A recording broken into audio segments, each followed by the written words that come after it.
Hi friend, আমি তুহিন আর আপনারা দেখছেন আমার বাগান 2024। প্রথমত আমি খুব সুন্দর ভিডিও করতে পারি না, আর যে সকল ভিডিওতে খুব সুন্দর করে কথা বলে, সুন্দর করে ভিডিও এডিট করে আপনাদের সামনে উপস্থাপনা করে, তাদের ভিডিওগুলো সত্যি দেখতে খুবই ভালো লাগে, কিন্তু তার সাথে সাথে দেখতে হবে যে সেটা কতটা উপকারী। আমার মনে হয় আপনারা এমন ভিডিওই দেখুন যারা বাগান করে, বাগান করতে চায়, বাগানের সাথে যুক্ত আছে, তাদের মতামত বা তাদের কথা যদি শোনেন তাহলে আপনি আপনার সমস্যাটাকে ধরতে পারবেন।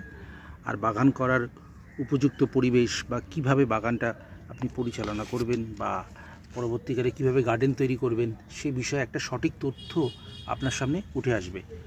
এক্সপিরিয়েন্সের মাধ্যম দিয়েই আপনি পরিষ্কার আপনার একটা ধারণা তৈরি হবে এবং আপনি বাগান করতে গেলে কী কী সমস্যায় পড়তে পারেন সেইগুলো নিয়ে একটা বিশেষ আলোচনাও করা যেতে পারে। আর এক্ষেত্রে ধরুন আমার বাগান করতে যে সমস্যাটা হয়েছে, আপনার বাগান করতে সেই সমস্যা নাও হতে পারে। তাহলে সমস্যাটা প্রত্যেক মানুষের রেসপেক্টে ভিন্ন ভিন্ন। সো যারা বাগান করে, যারা বাগানের সাথে যুক্ত আছে, যারা জামরুল বাগান করছে, যারা পেয়ারা বাগান করছে, তাদের মতামতগুলো দেখুন বা তাদের ভিডিওগুলো দেখুন। সুন্দর করে ভিডিও এডিট করে আপনার সামনে তুলে ধরলো আর আপনি সেটাকে সুন্দর করে দেখলেন।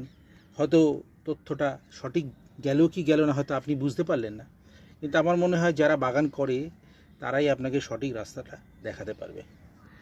So thank you to watching my video. এটা একটা water apple, red water apple, দেখতেই পাচ্ছেন, মিসাইল জামরুল। ইনিশিয়ালি একটা 12 ইঞ্চি টবে হয়ে রয়েছে বলে এই জামরুলগুলোর গ্রোথ অতটা সুন্দর হয়নি, বাট এটা টবে করা সম্ভব, এটা বাগান করাও সম্ভব। বাগান করতে গেলে কিভাবে প্রস্তুত করবেন মাটি, অথবা কোথা থেকে গাছ সংগ্রহ করবেন, কাদের থেকে গাছ সংগ্রহ করবেন, এই বিষয়গুলোকে যত্ন করবেন বা এই বিষয়ের ওপরে নজর রাখবেন। জাত নির্বাচন করাটা সবথেকে ইম্পর্টেন্ট কাজ। গাছ তো লাগানোই যায়, কিন্তু যে গাছটা লাগালেন সেটা যদি আপনার কাঙ্ক্ষিত ফল না দিতে পারে তখন আপনার মনটা খারাপ হবে, গাছটা কাটতেও পারবেন না, আবার গ্রাফটিং করতে হবে, অনেক সমস্যা। তাই জন্য আগে আপনারা জাত নির্বাচন করুন, সঠিক জাতটাকে আপনাদের খুঁজে পেতে হবে এবং এই জাতটাকে, যে জাতটা আপনার পছন্দ সেই জাতটাকে যদি আপনার পছন্দ মনে হয় বা আপনি মনে করেন যে এটা আমার কাঙ্ক্ষিত জাত, সেটাকে আপনি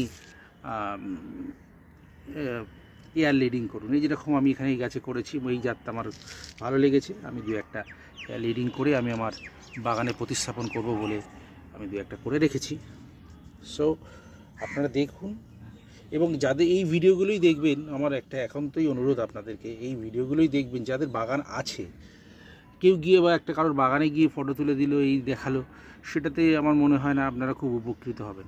বিভিন্ন সমস্যায় পড়তে পারেন, তার সমাধান প্রত্যেক মানুষের কাছে ভিন্ন। এবং যারা গাছ তৈরি করে বা যাদের বাড়িতে গাছ তৈরি করছে, বাগানে গাছ তৈরি করছে ব্যবসাভিত্তিক, তাদের এক্সপিরিয়েন্স অনেক বেশি। তারা প্র্যাকটিক্যালি মাঠে ময়দানে রয়েছে, কিভাবে ফলাতে হবে, কি ধরনের ওষুধ প্রয়োগ করতে হবে, কিভাবে তার প্যাকেটিং করতে হবে, কখন করা উচিত, সেটা আপনার কাছে পরিষ্কার হয়ে উঠবে। হয়তো আপনার কালারটা হয়তো প্রমিনেন্ট ক্যামেরাতে আসছে না, কিন্তু এটা যথেষ্ট লাল, আরও বেশি লাল হবে। আপনারা দেখতে থাকুন এবং এর আপডেট